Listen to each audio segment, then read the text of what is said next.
जहाँ तक हेमंत कटारे जी का सवाल है, ये स्वयं 376 के आरोपी रहे हैं और 376 एक महिला पत्रकार की तरफ से ये केस रजिस्टर्ड हुआ था और उस केस में मुझे मालूम है कि उस एफएसएल के माध्यम से वो जो पॉजिटिव रिपोर्ट थी रेप की, उसको किस तरह से नेगेटिव किया गया, वो पूरी कहानी मुझे पता है।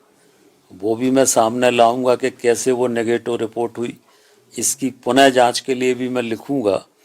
और हेमंत कटारे जी की भोपाल में आज अनेक प्रॉपर्टी हैं, अनेक संपत्ति हैं, ये कहाँ से आई?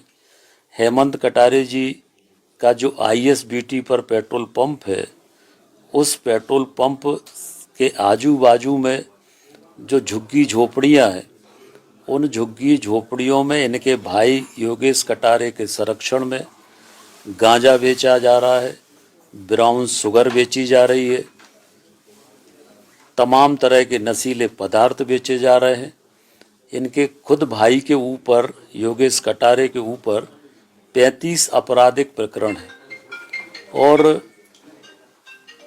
ये चुनाव के समय भी भिंड में कैसे चुनाव जीते ये भी मुझे मालूम है।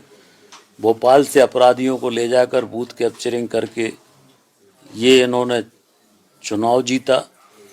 तो वो पूरे समय भोपाल में रहकर और मैनेज होकर इसी तरह से लोगों पर आरोप लगाते हैं, पर मैं उनको मैनेज करने वाला नहीं हूँ। मेरा राजनीतिक जीवन खुली किताब की तरह है। और उन्होंने कहा कि सौरव शर्मा की नियुक्ति मालथौन चेक पोस्ट पर मेरे समय में हुई थी। मेरे समय में सौरव शर्मा की न केवल मालथौन चेक पोस्ट, किसी भी चेक पोस्ट पर नियुक्ति नहीं हुई। मेरे समय में ऐसा परिवहन मंत्री था जिसने पूरे प्रदेश में चेक पोस्ट बंद कर दिए थे, तो उनको तो मेरी प्रशंसा करना चाहिए कि मैंने तो चेक पोस्ट बंद किए थे। तो वो तो उल्टा प्रशंसा करने की जगह आरोप लगा रहे हैं। तो ये सब किसके कहने पे कर रहे हैं, क्यों कर रहे हैं, ये सब जानते हैं। और ये पूरी तरह से एक असली आरोपियों को बचाने के लिए मामले को डाइवर्ट करने की कोशिश हो रही है।